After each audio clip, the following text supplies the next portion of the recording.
Top of the morning, fight fans. This is Kurt DeVille with Counterpunch Boxing News. This video is to discuss the recap of Stevenson, Superman, Badu, Jack. You know, this fight, it was a good fight. I was surprised that Badu could withstand Adonis's power, the left hand power. He got rocked a couple times in the fight, but I am impressed with his endurance and poise because he was able to maintain a particular game plan, and it's basically Adonis showing his age. The guy's 40 years old, Badu Jack was fighting in his backyard, his hometown, his backyard, not his hometown, but he was in Montreal, and they ruled it the way that would have benefited him being the champ. The way the scorecards were, you had two scorecards that were for a draw. So by that reason, no one wins. Badu Jack at least won on one scorecard. I wish they would, pick the winner if you both have a draw. I think the rules should change, but they haven't. So, Adonis Stevenson does retain the title by default of a draw, and you could tell by the decision. He was smiling. He was happy about that because he was starting to fade, and Badu Jack was really starting to connect with some of his good shots. Badu Jack did win, but the powers that be, the home team advantage, and the fact that there was no huge defining factor. You know what I mean? There was no knockdown. Badu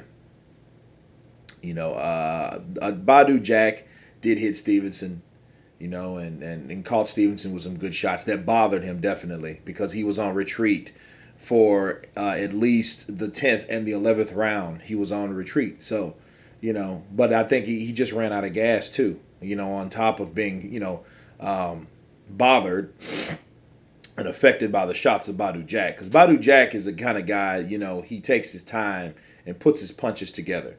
But you could tell he wanted it more. You know what I mean? Adonis Stevenson was a guy, he was surviving in the clinch, man. You know what I mean? He really wasn't the guy that showed, hey, I'm the champ and I want to keep the title. He didn't show that. What he did show was his age.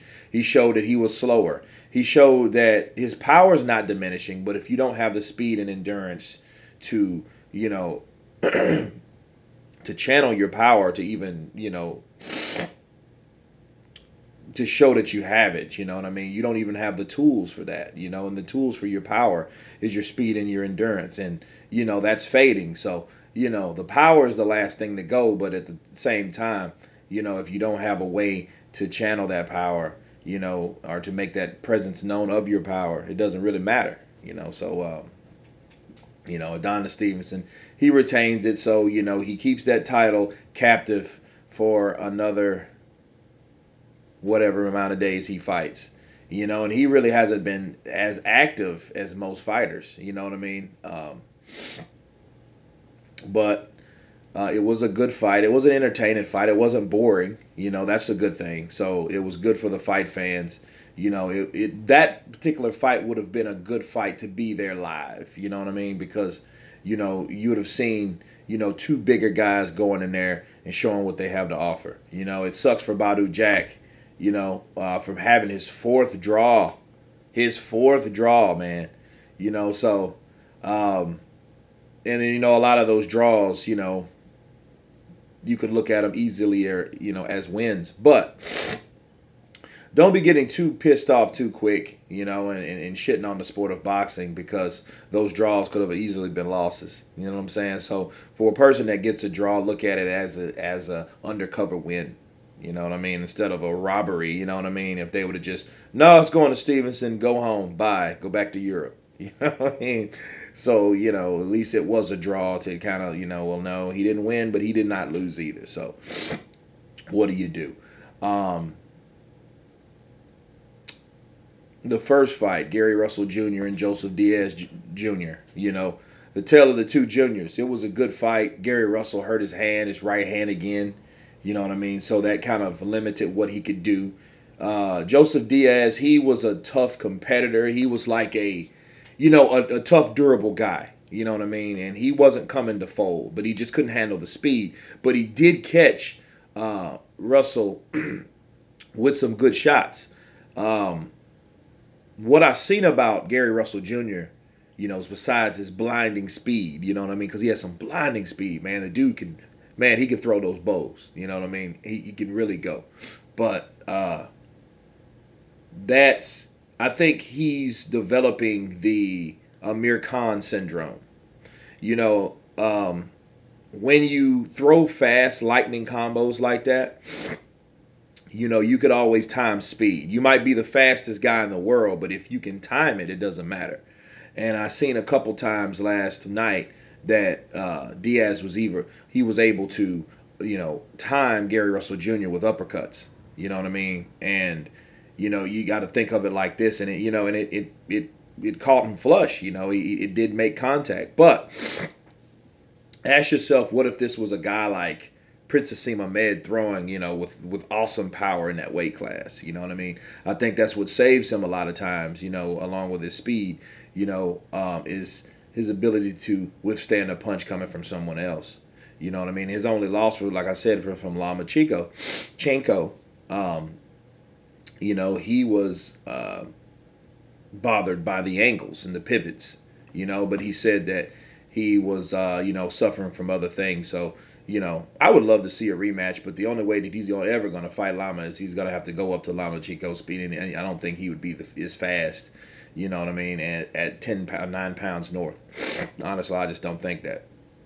But Gary Russell Jr., he is a guy that, again, has been avoided a lot of his career, but he has that WBC strap. So if someone's, that's really starting to have balls or begins to have balls, they got to go through him. So, a lot of them pass, you know what I mean? But, because Gary Russell Jr., not only is he fast, he fights with bad intentions.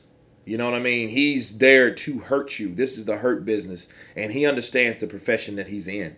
You know what I'm saying? So, you look at it like that. I mean, that's the way he, you could tell in his demeanor, he's an intelligent guy, but at the same time, he's well aware of what he has to do in there. He just has to be careful, of letting those hands go too much, because people can time him like, Joseph Diaz did. But, I mean, he went 12 rounds, and it's a good thing, though. It's a good thing that he went 12 rounds, because 12 rounds shows that you have the endurance. That shows that your training is up to par. And really, if you know anything about Gary Russell Jr. Trains. You know what I mean? And he doesn't train like half-ass like Brandon Rios, so people just hanging around doing their videos and stuff like that. No, he trains. You know what I mean? And this is evidence that shows that he trains. And you got to take your hat off to him. Fighting, beating a guy with the jab. And because that's what he had to resort to, because his right hand, it wasn't useless, but he didn't want to throw it like he wanted to because he injured it. So, he used his jab to keep Joseph Diaz at bay, and and used his boxing skills, just simply boxing the guy.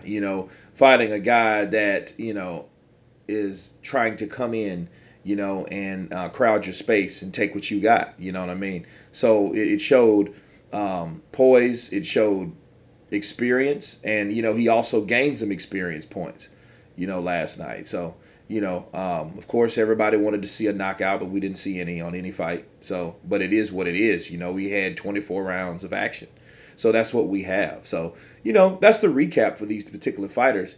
You guys tell me what you think about this, about these two fights. Of course, please subscribe, and you guys been counterpunched. Peace.